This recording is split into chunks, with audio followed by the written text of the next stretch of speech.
and welcome to LNP Podcasts. I am Neha Nair. I am a learning support tutor at LNP. I'm here with my lovely colleagues today. I've got Vicky. Hi. And Gemma. Hello. And we are going to talk to you today about assistive technology. Now, I'm fairly new to LNP and assistive technology. So today, I'm going to take on your knowledge. Yes, basically. You're a sponge. Yeah, I am a sponge, right? This is going to be useful for me as well. Why assistive technology? Why is it so important? It's the way I said it to my learners is that in modern day, when learners have issues with the way that they process information, the way that they access information, whether there's learning difficulties, disabilities, physical, mental, anything, assistive technology is basically there to make life easier, take that bit of pressure off you and give you that support to get something done, to achieve something. And I think for a lot of people it feels like a cheat, a bit of a cop-out, but it's not. It's there to make life better. Yeah. Gone are the days of using books, going to libraries, researching with big, massive books. Gone are those days. We are of the internet age. Everything is on a small screen. Yeah. Every bit of information is out there. It's just being able to access it and access it in a way that suits you. Yes. So I am a massive technophobe. I love my Firefox, that kind of thing. No, I'm very paper based. Old school. Yeah, I'm very old school. Is it hard to use? No. No. First of all, it's nothing to be afraid of. It's something that is there to be helpful. It is an accessibility tool. It's nothing to be scared of. It's there to help, isn't it? It's going to make life easier for you. You've just got to find the one that works for you, for your needs. Does most of it cost me money? No. Oh, absolutely not. Okay, well, you've got me. Yeah. I'm sold, right? Tell me what I need. Okay, so my favourite one, and it's free, is called Dictate. Okay. So Dictate is a little microphone that's available in any word processing, any Microsoft Office application. It's also available in your emails. And it listens to what you say and writes it for you. So if you have problems writing and typing, okay, this is the thing for you. The go-to, absolutely. I just press it, it pings to say it's gone, and then I talk, and then it pings to say it's finished, or you can just turn it off. The only thing with it that's a slight downside is that you have to remember to talk in sentences, because obviously as we speak, we just speak on and on in one big sentence. We don't finish the sentence. So you've just got to remember to talk in sentences. Once you've mastered that, it's an absolute fabulous app, and it halves my workload. Really? Oh, absolutely. I don't class myself as having any neurodivergent conditions or anything like that. I'm just lazy. I hold my hands up. My manager will account for that. But I use Dictate quite frequently to fill out my paperwork, and something that would take me maybe 15 minutes to type is 5 minutes to speak. Right, okay. You've just got to remember to say full stop, so that it will put full stop, and also remember that it will pick up on Americanisms. So Americans use the word period as a full stop. So if you say, let's say I'm going to do this for a long period of time, it'll put full stop in. Oh, right, okay, interesting. Proofreading is key. My other question then, if I'm going to speak to something, I don't know if you know, but I'm a Geordie, right? I'm from Newcastle. I've got an accent. Is it going to understand me? Yes. Sometimes yes.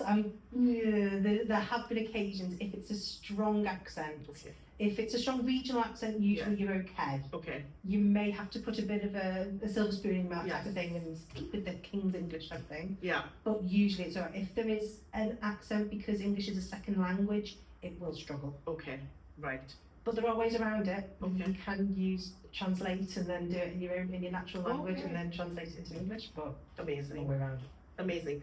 Now, a lot of my learners who come to me, they struggle with, they like to be read to rather than reading. Like it kind of, and I suppose when I read as well, I have to read something so many times because I'll start thinking about other things as well. Is there anything that can help with that? Yes, absolutely. We have an immersive reader that's available in Microsoft Edge. There are readers that you can download for your browser. So if you're using Google Chrome, any of those, you can just go in and search for readers. That all you would do is just highlight the text and it will just read it to you. And these are all free. And they're all extensions that can be added in and really, really useful for people who as you say, need to read things 3 or 4 times before they go in. I think the good one with that is as well, with the introduction of AI, the voices are more natural, aren't they? Because remember back in the day they used to be very robotic and it was all very monotone, whereas now they're much more natural sounding voice that's reading to you. There's a lot of inflection in it, so it's much easier to listen to. You can change it like you can with your phone, like with your assistant on your phone, you can have like male or female voices, gender neutral voices, but you can also have like accents as well, so you could change it to somebody speaking English but with a Caribbean accent, or anything that suits your ears. And one of my learners actually has an AI one that's Snoop Dogg. So she has Snoop Dogg reading a word to her and she loves it. But if that works for you, absolutely flipping use it. Yeah. You mentioned that using your phone. Now, can your phone do these things as well? Like, has your phone got accessibility features? Absolutely. Head into your settings on any mobile device, and in your settings there should be an accessibility section. In here you can switch on things like read aloud. It will use probably your info device. So for example, if you're using Apple, you'll have Siri voice reading things out to you. But you can, like any keyboard on a mobile phone as well, has the little microphone for you to be able to just dictate it, and it makes life a lot quicker, and it saves you sending a 10-minute long voice note on WhatsApp, for example. A lot of my learners use the note taking. So if they've had a session with their tutor, on the bus, on the way home, on the train, they will just talk into their phone, you know, to make notes or possibly type. You can do it either way. But they use the voice notes, they use the note taking function on their phones, so that everything's still fresh in their head, so that when they get home they can then look at that, they've got the notes and they can write their assignments and things like that. So a lot of my learners use that. A lot of learners as well, they like struggle to get things onto paper, so they want to put all their thoughts down, but they don't know how to kind of, you know, make it into an assignment. Then is there anything that can help them with that without them feeling like they are maybe plagiarizing, because that's something, you know, we might feel there's a fine line there. So I mean, with issues like that, it might be worth introducing something along the AI kind of route, where AI can read what you've inputted and move it around or change it into something that makes more sense to the reader, for example. There is a tool out there called Goblin Tools, which is a free website, and it's also a download for your mobile phone as well, that comes with a charge, unfortunately. The website is free from any device. The website has several parts to it, and one of them is a thing called the compiler, where it encourages you to basically brain dump. So if, like you said, you've got all these thoughts and you just don't know where to start, you can dictate them. So you can switch on the microphone, it's got a microphone on the actual website as well. Links in, you start talking, it will type it all out for you. Then you can copy and paste that into the formalizer, which will then transform it into something that will hopefully, for your peace of mind, make more sense than what you feel it does to begin with. And that can make that difference, as well as just using dictate. For some people, writing it is half the battle. But if you ask them the verbal question, absolutely will give you the answer. So use dictation like that as well.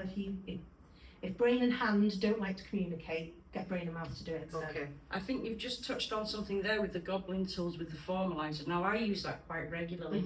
When I write my emails, I'm very, very blunt and to the point, and sometimes, you know, it could come across as quite rude.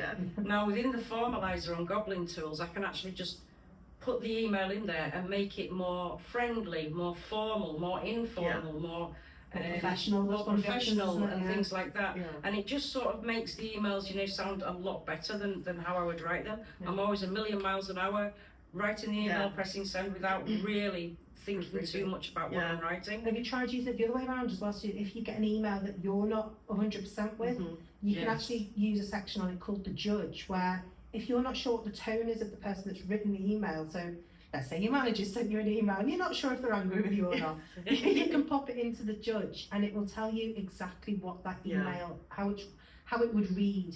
So again, it's AI powered, but it works to support as a support tool as opposed to obviously cheating, which is effective. But again, you can actually click and it will create a response for you.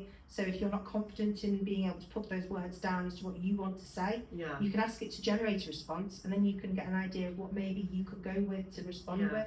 So it's quite handy in that way. This sounds amazing, even just for me. But is there anything we need to be careful with when it comes to AI? So AI is a great support tool.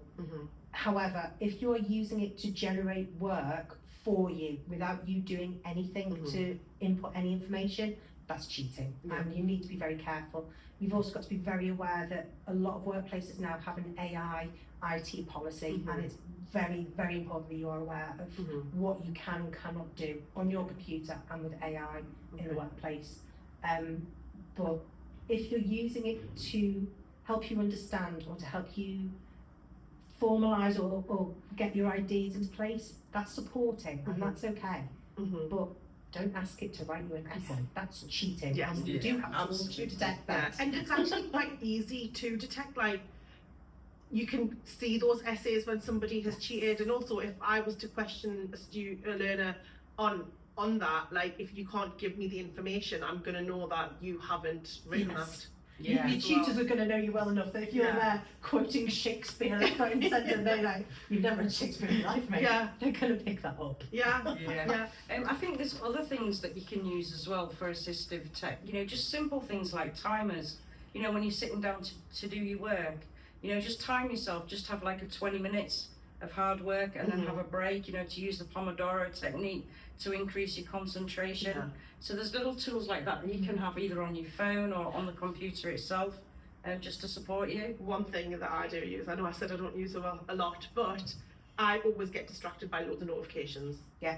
So I use Focus Assist.